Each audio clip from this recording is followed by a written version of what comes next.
Hello and welcome to this episode of I Don't Know Jack About Parenting, where today I'm going to be talking about what is the ripple effect of your parenting life. So the big question is this: how are parents like us, who don't have a manual, who are doing the best we can, who feel as though we aren't enough, how are we going to raise healthy, happy children who we are proud of and still keep our sanity in that process? That's the question, and this podcast will give you the answers. My name is Ryan Roy, and welcome to I Don't Know Jack About Parenting, a podcast for parents who are being real with themselves. Welcome back to this episode of I Don't Know Jack About Parenting, where today I'm going to be talking about what is the ripple effect of your parenting life.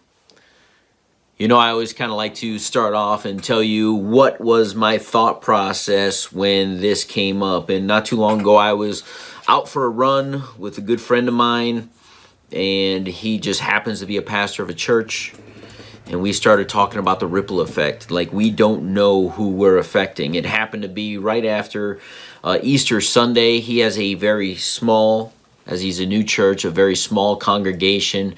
I think there's something like 39 adults, 27 children, I want to say. 39 adults, 27 children. And then I think there's something like 17 teenagers in that range. So a small congregation. And he had 13 people give themselves to the Lord that day. I said, that was a good day for the kingdom, my friend. And he says, yeah, it was. I said, but more importantly than those 13, what about I said, you got 13 in one day. We don't know what role God's going to play in their life.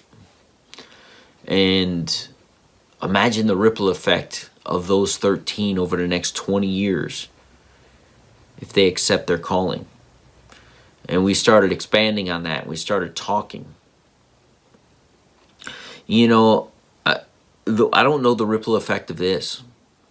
You know, I do these podcasts and I just share with my thoughts to you guys. And I recently bumped into someone who is a friend of the family, and he goes, man, I've been listening to your podcast. That's some good stuff. See, I don't know who listens, who doesn't. But he started implementing some of the strategies into his own parenting strategy, and he sees a difference in his children. That's called the ripple effect. See, I just come up with some weird title. I give my thoughts around it, and I send it out without expectations to the world for you guys to listen. And I don't know how that positively or negatively affects anybody, but I'll share this.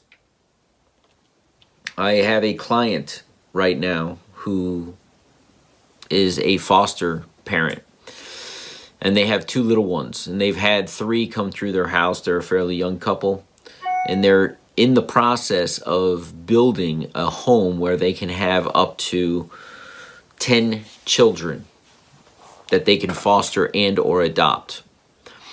And when this opportunity arose for this to happen, I said, what's the one thing holding you back? He goes, I don't know if I'm ready. I said, well, we're never ready. This whole parenting thing, I don't know jack about parenting, guys, and every day I realize that I know less and less. No matter how hard I try, no matter how much I read, no matter how much I share my thoughts, I still feel lost in this journey. I said, well, you're never going to be ready. I said, so you just got to dive in the deep end of the pool and make it happen. You're a survivor. You will swim. You will make it. But I said, let me ask you this question. Let's say this. Are the kids that will come through your home, will they be loved? He's like, oh, my wife and I love taking care of these children. For whatever time we have them, we just love that we can be a positive impact in their life. And I shared with him a story of a woman I know who went through the foster care program her entire life, started at age 5.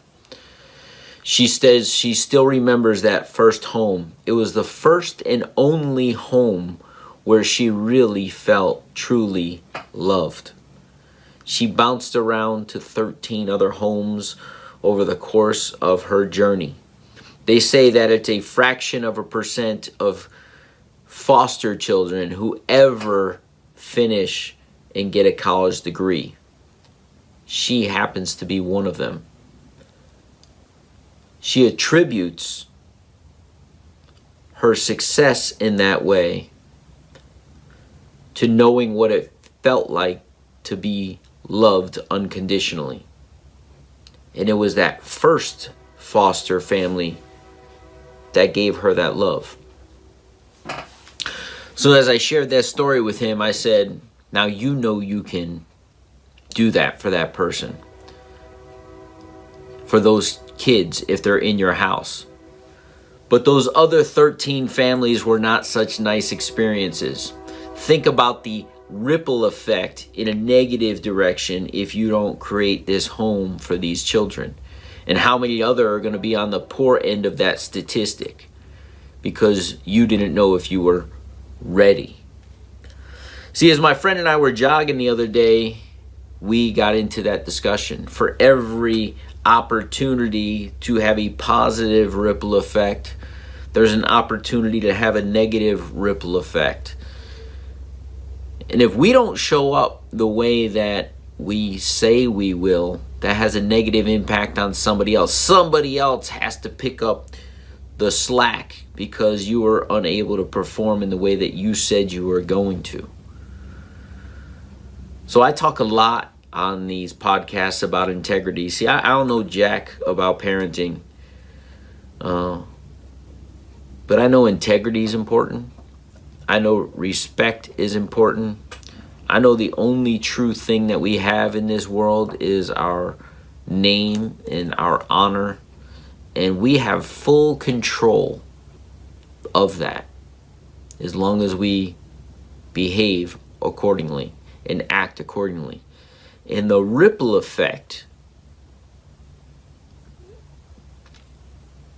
that your offspring get to endure because of good choices is immense and amazing. And no words can describe what gift you're going to give your children if you're a person of integrity, a person that people can rely on and depend on, and someone that people respect. Because you will have earned that for them. Now it's up to them through your guidance to continue that for themselves. But it's an amazing gift to give your children. But you need to be a person of high integrity. The negative ripple effect. Think of someone, anyone, who is incarcerated, who did something negative in their life, that their children have to bear the burden of that name. I don't think there's a parent on the planet who says, when I have kids, I want to screw up their lives for them. But often, and we'll go back to consequences here, often we're not thinking of others. When people make those types of decisions, they are reactions. And reactions are not well thought out. They're a reaction. And those reactions can damage a whole generation or many generations going forward. So I encourage you to think of the ripple effect and how your actions will impact your own children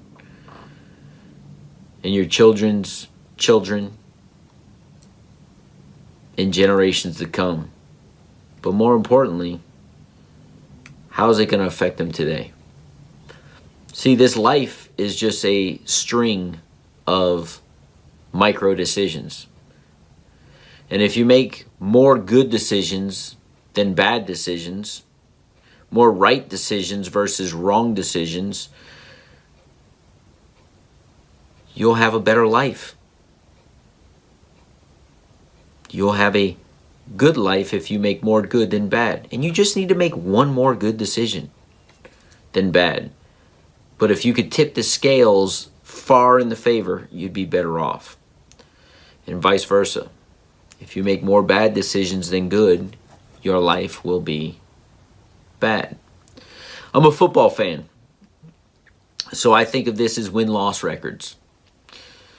A football team wins 9 games, they have a winning record. And everybody's saying, hey, they had a good season. But just 2 more losses. If they have only 7 wins and 9 losses, they have a losing record. And forever, people say that was a losing team. Regardless of the year-end outcome, that was a losing team. See, you just got to have one more good decision in life than bad. And you could call yourself a winner at this thing we call life. But I encourage you, because there's no one else controlling those decisions but yourself, to make more good than bad. And then reap the benefits as you're older, to sit back and watch the ripple effect of those decisions, as long as you chose to empower your children to make those same good choices. You taught them through your words and through your actions. And the reason I say both is because we don't know how people receive things. Some people are auditory learners, some are visual learners. So you need to show them in your actions and tell them through your words. And watch the ripple effect. We'll see you in the next episode of I Don't Know Jack About Parenting. Do you want to be the dad you wish you had? If so, go get my free book, Be the Dad You Wish You Had, at BeTheDadYouWishYouHad.com. Inside, you'll find my most effective 40 tips to quickly and easily transform yourself into the ideal dad. Go to BeTheDadYouWishYouHad.com now and get it while it's free.